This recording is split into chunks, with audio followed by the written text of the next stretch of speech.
Sedang Anda dengarkan Diaspora Bicara. Baik, sahabat Radio Ganjar dan juga sahabat Ganjar di antero dunia, selamat bergabung lagi di acara Diaspora Bicara. Masih bersama saya Pumpi Hidayatullah dari Ganjar Center, dan juga bintang tamu kita ada Saka dan Rake yang ada di benua Eropa, dan kemudian mereka membentuk yang namanya Eropa Bersatu. Dan Eropa Bersatu ini ingin menyuarakan banyak hal, ya, tentunya tentang eh, ya apa yang terjadi di Indonesia, terutama di dalam konteks melihat basis politik, ya, karena ini udah masuk tahun politik. Nah, dengar-dengar gitu kan, ada surat cinta, ya. Surat apa itu? Mungkin kalau surat cinta cocoknya perempuan yang cerita duluan nih. Silakan Saka, coba cerita dulu lah. Apa tuh surat apa sih sebenarnya nih? Silakan diceritakan. Kenapa itu surat muncul dan bagaimana kalian kemudian bisa sepakat bahwa surat itu harus diluncurkan. Silakan. Jadi sebenarnya yang lebih romantis itu Rake orangnya, bukan saya. Karena Rake lagi memasuki masa-masa romantis juga, saya udah berlalu ya. Tapi oke, jadi sedikit latar belakang dari surat ini sebenarnya adalah seperti yang tadi sudah saya sampaikan sebelumnya. Eropa ini hampir 90% adalah pendukung Pak Jokowi, militan gitu, yang bergerak tanpa diminta, yang bersatu, yang bahkan rela mengeluarkan apapun yang namanya Pak Jokowi itu, apapun, dan ini kenyataannya apapun gitu ya. Orang bisa nangis, bisa rela kehilangan keluarganya demi Pak Jokowi, kurang lebih seperti itu. Itu situasi 2014 dan situasi 2019 saat itu.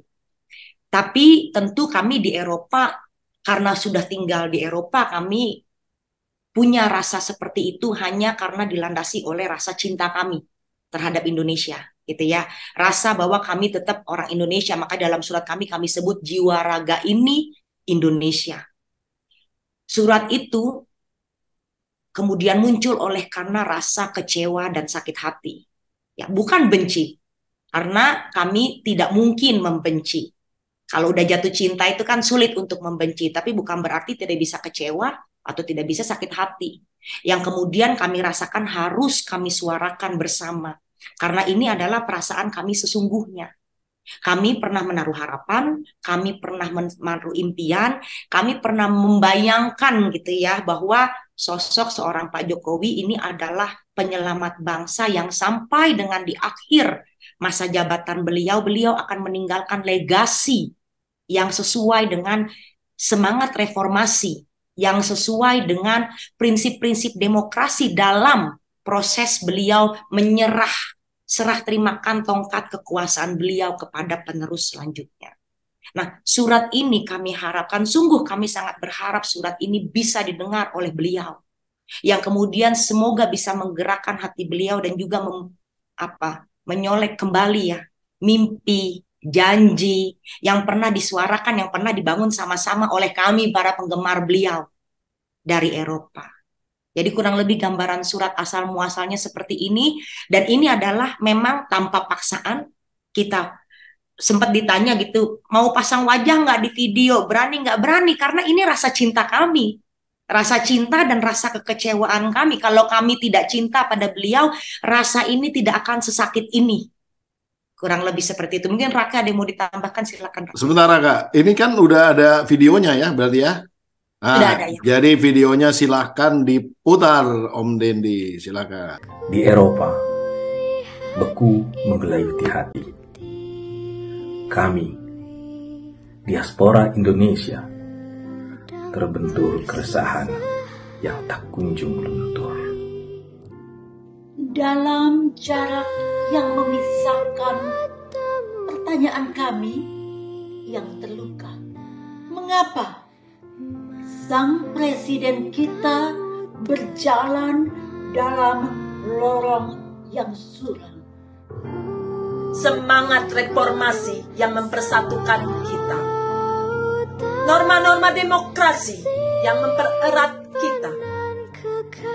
Permohonan kami sederhana, berpegang pada cita-cita reformasi dengan prinsip demokrasi yang tulus.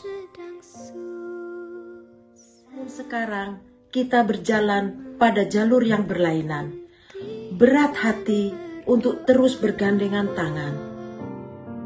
Mengapa sang presiden tidak terasing dalam keheningan? Kami pengikutmu, pendamping setiamu dalam perjalanan panjang. Dari Surakarta hingga istana, selalu ada di belakangmu. Namun, kini hanya kekosongan dalam tanya. Mengapa, Pak Presiden? Apa yang terjadi? Mahkamah Konstitusi, penjaga konstitusi kita. Haruskah prinsip-prinsip tertinggi kita terpinggirkan? Haruskah moral ini dikesampingkan? Mengapa? Mengapa sang presiden? Mengapa integritas terkikis oleh angin? Pemilu di depan mata. Kita berharap transparansi dan keadilan. Namun ragu dalam raga mulai muncul. Luka dan air mata tak mungkin lagi dipendam. Apakah ini yang akan engkau wariskan pada bangsa? Mengapa sang presiden? Harapan kami kabur dalam kabut. Kami, diaspora Indonesia di Eropa, mencintai dirimu, sang presiden. Kami telah menaruh harapan besar pada pundakmu. Kami telah menyerahkan mimpi akan bangsa ini pada tanganmu. Namun, kekhawatiran kami menyelimuti duka di hati. Akankah dirimu kuat mempertahankan mimpi dan janji bersama sampai akhir nanti? Mengapa sang presiden kita harus berjalan dalam kegelapan yang pekat? Meskipun jauh dari tanah air, jiwa dan raga kami, Indonesia, kami pernah berjuang bersamamu dengan tulus tanpa mengharapkan imbalan.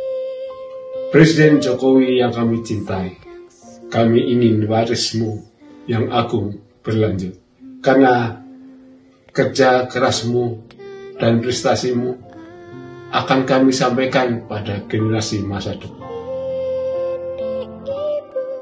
Kepada Presiden Jokowi yang kami cintai. Ini bukan akhir yang kami inginkan. Merintih dan berdoa. Silakan Raki dikomentarin lebih lanjut. Ya, terima kasih Mas Pompis. Betul tadi yang Saka sampaikan bahwa ini adalah bentuk kekecewaan. Bukan berarti kita tidak cinta. Ini adalah rasa sayang kita terhadap Pak Presiden, Mas Pompi. Kalau misalkan kemarin saya baru pas 2 minggu lalu pas saat pengarahan relawan dan pengarahan pemenangan di Jerman, saya sempat sampaikan bahwa kejadian akhir-akhir ini menyadarkan kita bahwa politik itu yang diperjuangkan adalah nilainya, bukan orangnya. Karena orang bisa berubah, Mas.